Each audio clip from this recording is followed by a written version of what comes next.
Yesu ashimwe. Nagira ngo utangire dusenga. Mana data, turagushima kuko uri Imana ishobora byose. Tugushimiye uyu mwanya mwiza tubonewe ijambo ryawe, kadusabe kugira ngo batwumva aho bari hose ijambo ribafashe cyane cyane muri urugendo dufite rwo kurira mu ijuru. Savye kuko mwamubana natwe byose ku bwawe Yesu, amen. Reka dusome ijambo ry'Imana dusanga hano mu rwandiko Pawulo yandikiye ab'Ikorinto. Turasoma ku gice cya kane no ku murongo wa 17. Haravuga ngo nuko rero amakuba y'akanya gato duhura nayo muri iki gihe ntaco avuze biyagereranije n'ikuzo ry'akataraboneka rizahoraho iteka dutegurirwa n'ayo makuba. Amena. Natekereje kuko uyu munsi tuganira ijambo ry'Imana rivuga ngo Imana izayemera yuko tunyura mu mibabaro, ariko kandi Bibiliya ikatwereka kuko hari impamvu zituma biba.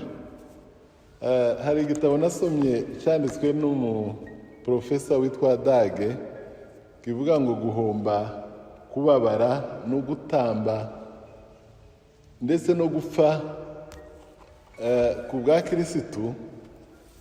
Yavuze amagambo meza kandi amagambo menshi turi buhuze n'iri jambo dusomye dusanze hano aho Pawulo yandikira ab'Ikorinto. Reka turebe ibintu bigeze kuri 7 dusanga muri iki gitabo ndetse bifite naho bivuga muri Bibiliya. Twavuze kuko ijambo tugiye kuvuga yuko Imana yemera yuko tunyura mu mibabaro.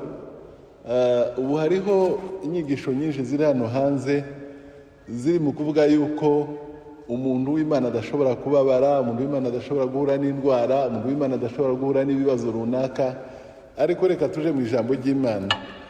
Ijambo ry'Imana iyo dusomye hano mu gice cya Yesaya cya 53 no ku murongo wa 10, hazavuga yuko Imana yemera yuko duhura n'imibabaro, ariko kandi ikabyemera mu mpamvu yayo bwite, kandi ikemera yuko iyo mibabaro itubaho kugira ngo naturebe uko tuyitwaramo.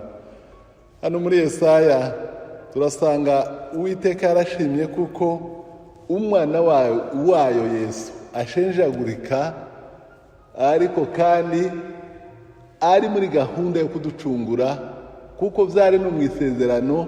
Iyo dusomye mu ndirimbo 7 z'umunyamibabaro wamenyereye intimba, nagira ngo nkubwire ngo nimba Imana yarabyemeye ku mwana wayo, ni gute se idashobora kwemera kuko natwe duhura n'ibitubabaza bumwe? Ikibazo si ibyo duhura nabyo, ahubwo ikibazo nuko tubyitwaramo. Icya kabiri, Imana yemera yuko duhura n'imibabaro kugira ngo Imana irebe gutunganwa kwacu. Ibi tubisanga hano mu Baheburayo igice cya 2 no ku murongo wa 10. Dusanga yuko Imana yemera yuko duhura n'ibitugerageza, duhura n'imibabaro kugira ngo Imana irebe gutunganwa kwacu. Muravyibuka igihe Satani ariko asaba Ayubu ku Mana, Imana yamwebiretse kuko Ayubu ari umukiranutsi wayo. Satani aravuga ati nibyo wamuhaye. Imana iravuga ati ngaho genda ubikoreho urebe kuko Ayubu ari cyazaba. Nanone hano turasanga gutunganwa harabanga umugaba w'agakiza kabo ngo kubwo kubabazwa tubabo dukwiriye kubabo. Niko ijambo ry'Imana rivuga ngo ko dukwiriye kwihangana ngo kugira ngo nitumara gukora ibyo Kristo ashaka tuzobone guhabwa ibyo twasezeranijwe. Haleluya. Ahangaha tuhasanga ijambo rikomeye. Imana izayemera yuko tubabara kugira ngo dutunganwe, Ayubu yigeze kuvuga ngo hari igihe uzureba Imana iburyo ntuyibone, ngo warebe n'ibumoso ntuyibone, ngo ariko ibiriho. Aravuga ngo nimara kwihanganira igihe cyo kugeragezwa kwanjye, ngo muzasohokamwo ngo meze nka kujya kw'izahabu ngo yatunganirijwe mu ruganda. Amena. Nanone icya gatatu, Imana iza yemera yuko duca mu bitubabaza kugira ngo irebe kuko turabumvira. Tubisanga hano ku gice mu Baheburayo ku gice cya 5 no ku murongo w'8. Kenshi na kenshi hari igihe tuba dusa nkaho ibintu tutabyitayeho, ariko twaca mu mibabaro Imana ikagaragaza yuko turabumvira. Ahangaha turahasanga yuko mu mibabaro duhura nayo Imana ibona ko turi abantu bayumvira. Muravyibuka umunsi umwami yabwiye bari abasore Shedraki na Meshaki na Abedenego, arababwira ngo nibazamye igishushanyo yari yagize. Baramubwira bati ntabwo tukiramye.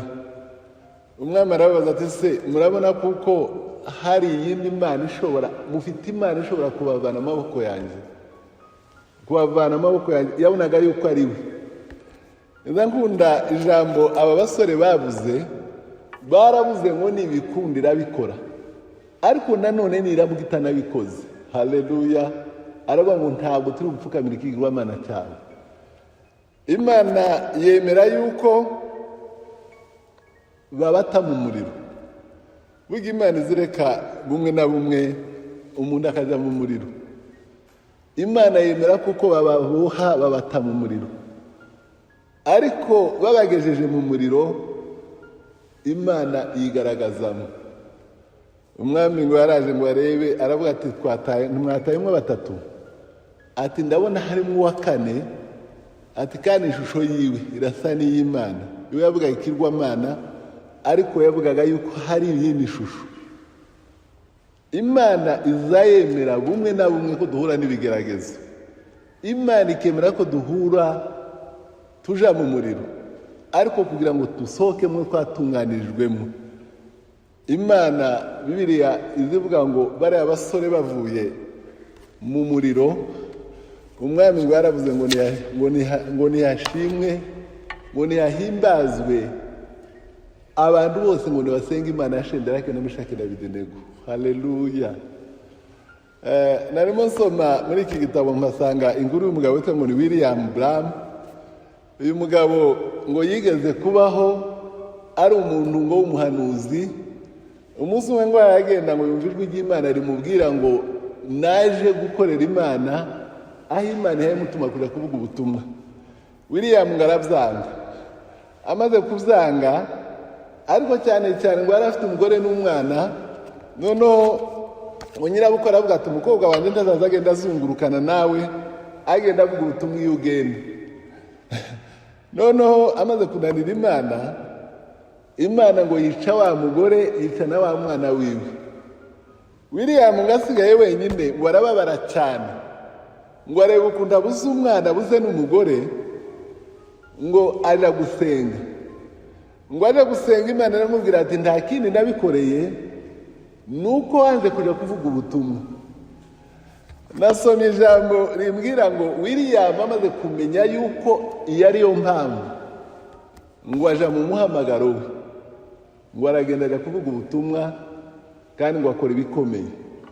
Kenshi na kenshi reka mbabwire bene data, umugore ntakakubuze kuja kuvuga ubutumwa, abana bawe ntibakakubera ibigirwamana, kuko abo bose ni ab'Imana.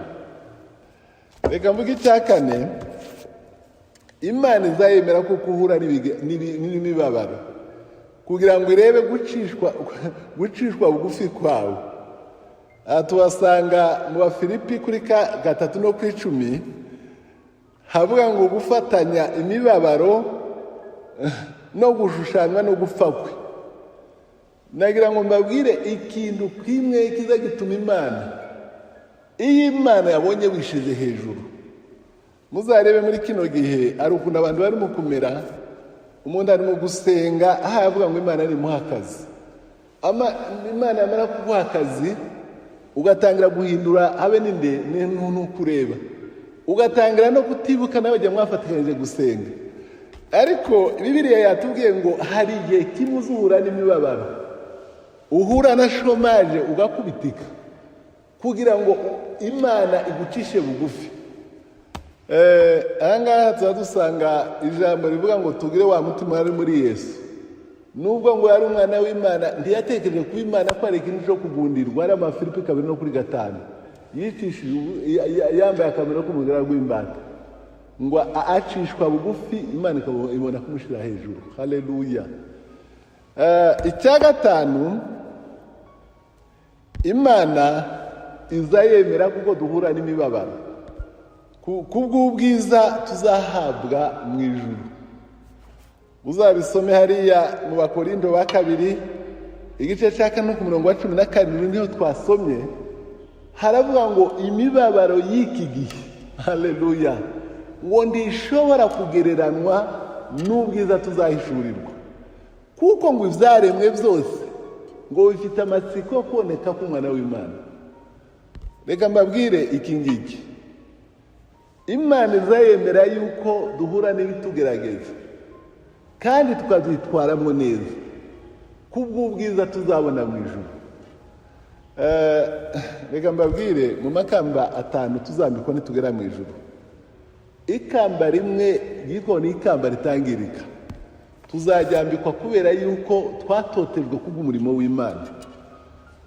Uriya kenshi na kenshi Imana izayemera yuko dubabara, ariko twazagera mu ijuru twazishimye. Reka mbabwire icya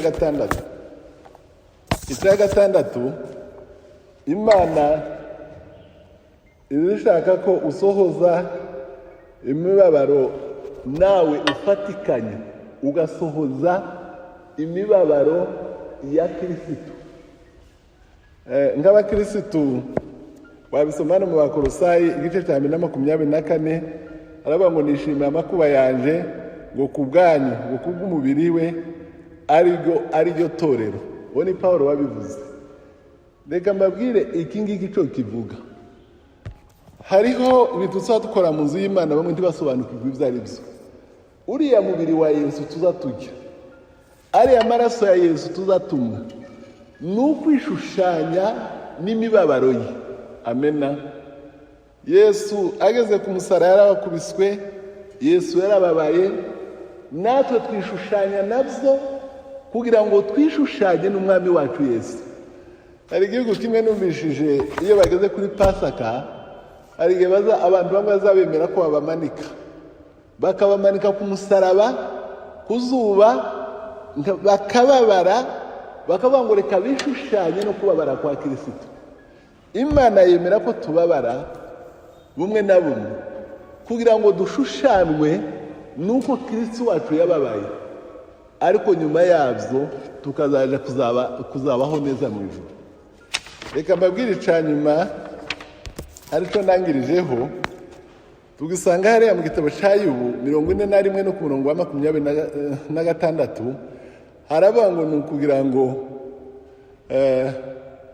duce bugufi, ngo uce bugufi, kandi guca bugufi bivugwa nuko haravuga ngo niyo mwami w'abibone bose.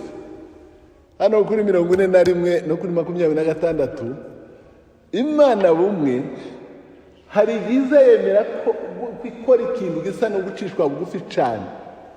Ndavyibuka umugabo witwa Nebukadineza, yari umwe mu bantu bari bakomeye muri ico gihe, yigeze guhagarara ngo aravuga ngo babere nije wakwiyubakiye, arazamuka ngo abona niwe uheka, ariko biriza avuga ngo yagiye Imana ngo yamujanye mu ishamba amara imyaka 7, igihugu cyose ngo kitazi kuko Nebukadineza hari. Nebukadineza ngaza umutwe aratonze ikime, amenya yuko habaho Imana, umuririmbyi umwe yaririmbye aravuga ngo imbere y'abami n'abatware, imbere y'abakomeye hariho Imana ishobora byose. Nagira ngo nsoze mbabwira bene data, muri iki gihe isi yirasiwe na korona, muri iki gihe gisa nkaho kigoye abantu bose bavuga, reka mbabwire kuko Imana izayemera ko na korona iba. Hari umuntu wakoze ubushakashatsi aravuga ngo korona ni imwe mu ndwara 40 zabayeho ku isi. Ibyo zose byagiye bibaho, ariko nanone nagira ngo mbabwire ngo iyo turebeye muri ibi ngibi hari impamvu kandi Imana izibyemera, ariko nanone iyo tubyitwayemo neza urugamba tuba turusoza neza. Pawulo yaravuze ngo narwaye intambara nziza, narinze kwizera kwanje hariya kuri Timoteyo 2 no kuri 4 no Timoteyo 2 kane no kuri 7 aravuga ngo igisigaye mbiki bikamba n'ijye umucamanza umwami utabera azampa kuri wa munsi wo nyamara sinjeje nyine n'abandi bose asuze kuzaboneka kwe bose. Reka dusenga Imana kugira ngo Imana izitwereka yuko ibyo duhura nabyo Imana ntizireka kuba Imana, kandi Imana ibidufashamo kubera izi mpamvu tuvuze. Reka dusenga Imana. Urakoze mwami wacu kuko uri Imana ishobora byose. Reka nsabire abantu bumvishije ijambo kugira ngo ribafashe mu rugendo rwo kujya mu ijuru, cyane cyane muri iki gihe tumenye kuko dufite Imana haba mu bibazo bikomeye bimeze bite. Ku bwawe Yesu, amen.